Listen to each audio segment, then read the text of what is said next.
Je voudrais ici vous remercier sincèrement de l'accueil qui m'a été réservé avec ma délégation et apprécier le climat de confiance qui caractérise toujours nos rencontres. Excellence, Monsieur le Ministre, chers amis ici présents, c'est un grand plaisir pour moi d'être ici, dans ce pays, un pays ami, un pays que je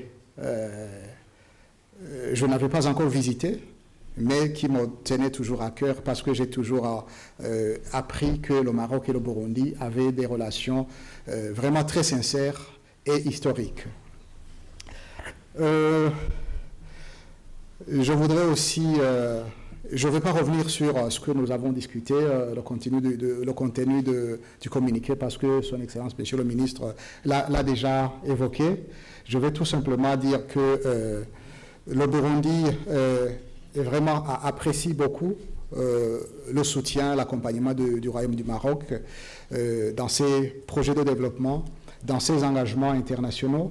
Le Burundi apprécie beaucoup le soutien du Royaume du Maroc dans son accompagnement dans la mission confiée au Burundi par l'Union africaine, comme c'est le Burundi qui préside l'Union africaine maintenant.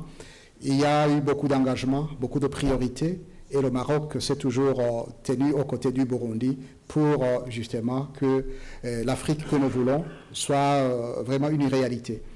Je vais aussi saluer l'excellence des relations de coopération entre le Burundi et le Royaume du Maroc, et qui s'est caractérisée par la tenue de la commission mixte et plusieurs rencontres et visites de part et d'autre.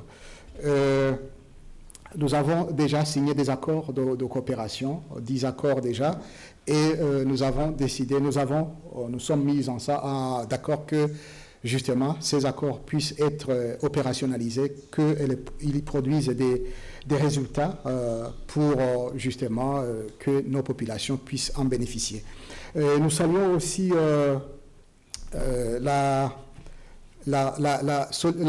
relation très très solide entre Sa Majesté le Roi du Maroc, que Dieu l'assiste, et Son Excellence Monsieur le Président de la République, qui sont toujours en contact, qui échangent souvent et qui partagent une vision d'une Afrique unie, une Afrique qui parle d'une seule voix pour justement que nous puissions atteindre l'agenda 2063 de l'Union africaine.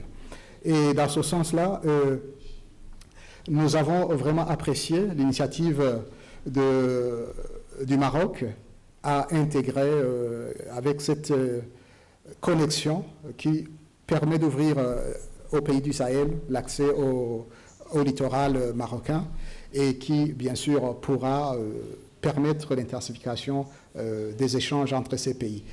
Cette initiative contribue vraiment à l'intégration de l'Afrique, parce que si vous avez des projets en commun, c'est un point de départ pour la stabilité. On l'a constaté, chez nous on le dit, c'est en Kirundi, mais ça va être difficile à traduire, mais on se dit, quand vous partagez rien, vous avez toutes les raisons de vous chamailler. Je ne sais pas si ça fait sens. C'est-à-dire, vous n'avez rien à partager, vous n'avez donc que des problèmes à partager. Donc, je pense que si vous avez des projets intégrateurs, ça permet aussi la stabilité, et l'Afrique a besoin de cette stabilité.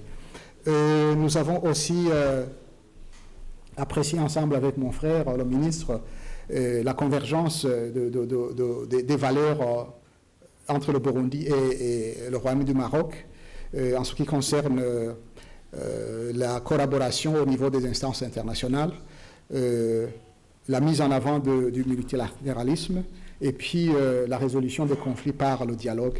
Et c'est pour cela d'ailleurs que le chef de l'État burundais, président en exercice de l'Union africaine, a fourni beaucoup d'efforts pour rassembler tous les pays africains. C'est dans ce cadre-là qu'il s'est rendu dans les pays du Sahel pour justement encourager, parce que vous le savez, en certains moments, ces pays, le Burkina, le Niger et le Mali, ont été mis de côté parce que pour cause de ce qui s'était produit là-bas. Mais pour le chef de l'État, comme il aime le dire, quand le vin est tiré, il faut le boire. C'est-à-dire, il faut accompagner ces pays pour justement leur faire comprendre qu'il faut retourner dans la normalité. Et c'est ce qu'il a fait. Et à la suite de sa visite au Burkina Faso, j'ai vu d'autres initiatives qui ont suivi, avec la visite du nouveau président du Bénin qui s'est rendu dans pas mal de pays. Et la CEDEAO a ouvert les portes. Et l'Union africaine a même invité le ministre des Affaires étrangères du Mali pour discuter, et je pense que ça donne espoir que nous sommes en train d'avancer dans la même direction. Et comme je l'ai dit, le Burundi et le Maroc, ce sont des pays frères, et pour cela, le Burundi réitère sa position constante en faveur de l'intégrité territoriale et la souveraineté du Maroc sur l'ensemble de son territoire, y compris la région du Sahara. Et le Burundi aussi réitère son soutien au plan d'autonomie présenté par le Royaume du Maroc comme la seule solution crédible et réaliste pour la résolution de ce différend régional. Et nous exprimons aussi le plein soutien aux efforts du secrétaire général et de son envoyé personnel pour faciliter et mener des négociations fondées sur le plan d'autonomie. Nous notons également avec grande satisfaction, et nous nous félicitons de l'adoption de la résolution 2797 du Conseil de sécurité qui consacre le plan d'autonomie sous souveraineté marocaine comme base d'un règlement juste, durable et mutuellement acceptable à ceux différents. Donc le Burundi a pris cette position et elle est là, elle est constante. Et d'ailleurs, l'installation d'un consulat général dans cette partie du Maroc, c'est une évidence que nous soutenons cette position. Donc, je voudrais aussi, Excellence Monsieur le Ministre, si vous voulez bien, profiter de cette occasion. Ça m'a pris du temps pour venir ici, mais je regardais à cœur le Maroc. Si vous avez un peu de temps, si l'agenda vous le permet, je voudrais vous inviter à Bujumbura pour visiter le pays. Et je pense que ce sera aussi un signe d'amitié.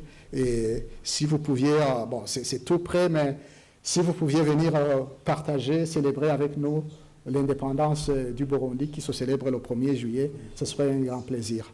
Merci, mesdames et messieurs.